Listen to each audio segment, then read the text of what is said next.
আসসালামু আলাইকুম প্রিয় বন্ধুরা, আশা করি সবাই ভালো আছেন।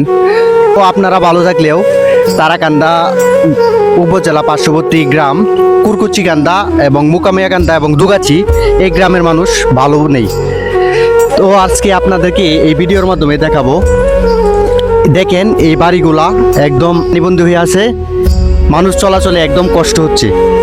আসলে পানিবন্দী থাকা মানুষের যে কতটা কষ্টকর তা যে পানিবন্দী থাকে সেই বুঝতে পারে।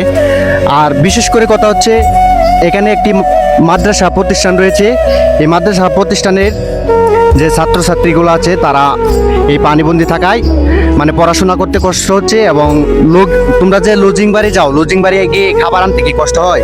জি, লজিং বাড়ি গিয়ে খাবার আনতে কষ্ট হয়। আচ্ছা, আজকে এই পানিবন্দী নিয়ে এক ভাইয়ের কাছ থেকে কিছু কথা শুনবো। আচ্ছা ভাই, আপনি কি কিছু বলতে চান এই পানিবন্দী সমস্যা নিয়ে? আমাদের এলাকায় প্রায় 2টি প্রাথমিক বিদ্যালয় রয়েছে এবং একটি কমি মাদ্রাসা রয়েছে, যেখানে প্রায় 150 ছাত্রের উপরে রয়েছে। তারা লজিং বাড়ি থেকে খানা আনতে অনেক কষ্ট হচ্ছে, যার কারণে অনেক শিক্ষার্থী বাড়িতে চলে যাচ্ছে এবং এলাকাবাসী অনেক দুর্ভোগে রয়েছে। সেখানে অনেক আচ্ছা ঠিক আছে, ধন্যবাদ ভাই আপনাকে।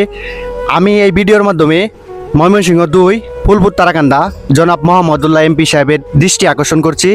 আপনি দ্রুতই এই পানি নিষ্কাশনের ব্যবস্থা করে দিন।